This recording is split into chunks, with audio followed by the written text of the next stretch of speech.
Today we're going to tie an egg-sucking leech. This time of year, when it's salmon season, this can be a pretty important fishery for our fly for our fishery here in the Midwest. So what we're going to do is we're going to start with a Daiichi hook, salmon fly hook. It's a little bit stronger, and when you get those big, heavy pulling fish, this makes a great hook for that. I'm going to use a little bit of marabou here as the tail. So I'll take a clump of that, tie it in. You can use the woolly bugger marabou or straight marabou. I think that a lot of times woolly bugger marabou makes a really good tail. It's nice and thick. But you can use either one here. There again, I trim it short. I don't want a lot of bulk in my body, so I'll take it and trim it fairly short. Now I'll tie in a strip of cross-cut rabbit hair, also in purple. Now you'll notice that the two shades are a little different, and that's okay. I really like to have some variation in the fly. I think that sometimes depending on light conditions, fish may see one color better than the other. So I think that by using something that has a little bit different tint to the color, I think actually that can be fairly helpful. So I'm going to take and wrap this forward. Traditionally, the egg-sucking leech or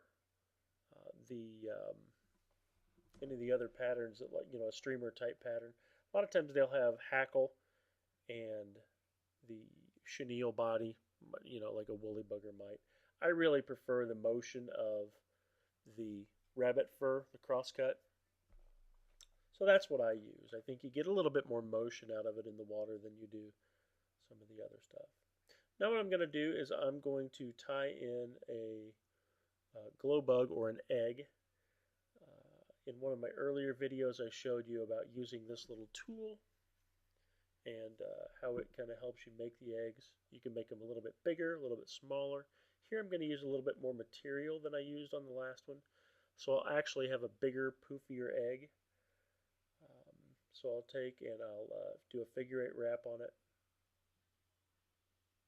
Get it nice and secured to the hook shank. Then I'll pull out the bottom of the McFly foam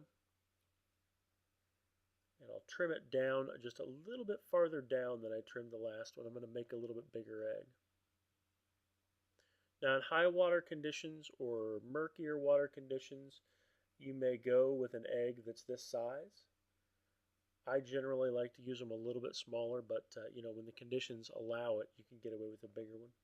So I'll go ahead and wrap that forward and tie it off. And then if I want to, which I will actually do here, you can kind of trim that egg down a little bit. That would be a good size for higher, darker water.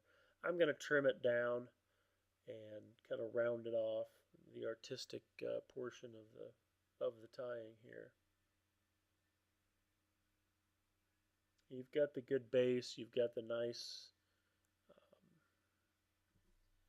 egg form, so it's just a matter of trimming it up and shaping it and making it look the way you want to, the size you want.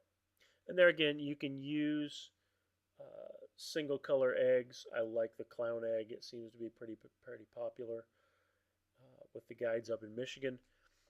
Earlier in the season, the flies were a little bit brighter, and as the season goes on, they kind of fade out a little bit. So I think this kind of covers all of the facets of the egg.